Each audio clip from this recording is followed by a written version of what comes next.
Jean-Pierre, aujourd'hui, on va parler de plantes grimpantes. C'est toujours agréable, que ce soit une clôture ou encore un mur d'une maison, de garnir notre mur d'une plante, puis tu as plusieurs exemples ici aujourd'hui. Absolument, Lucas. Les grimpantes, c'est un aspect important dans le jardin. Ça habille des murs, ça habille des clôtures, comme tu viens de le dire. Il y en a énormément de sortes. Ce qu'il faut savoir en premier lieu, c'est de quelle façon elle s'accroche, cette grimpante-là. Parce que, grosso modo, il y a deux sortes de grimpantes. Il y a celles qui s'enroulent, puis il y a celles qui ont des ventouses qui vont aller s'attacher. Puis il y a aussi celles, il y en a qui donnent des fleurs, il y en a qui c'est seulement du feuillage. J'en ai mis quelques-unes ici, là, les plus communes. La championne, je dirais que les gens préfèrent, c'est la fameuse clématite ici. Regarde, Lucas, tu la vois, ça en vient tout simplement en bouton. Là. Les clématites vont fleurir bientôt. Donc ça, ici, la clématite demande un treillis, un support, parce que c'est c'est le pétiole de la feuille qui s'accroche.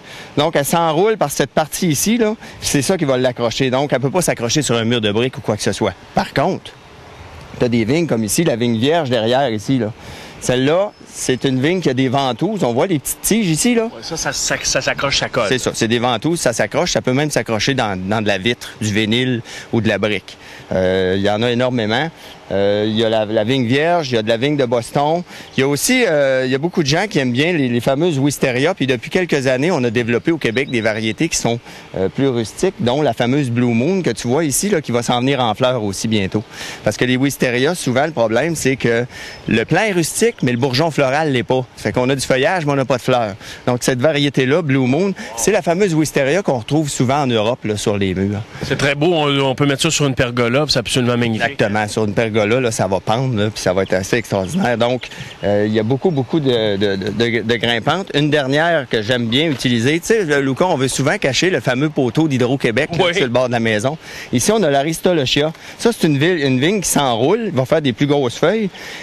Vous faites juste la planter à la base de l'entrée d'Hydro. Elle va grimper dessus, puis elle va cacher un petit peu le compteur. Ça n'empêche pas de faire la lecture. Là. La personne peut venir puis juste enlever les feuilles, faire la lecture du compteur. Puis ça habille vraiment vite. En après une saison, là, ça disparaît.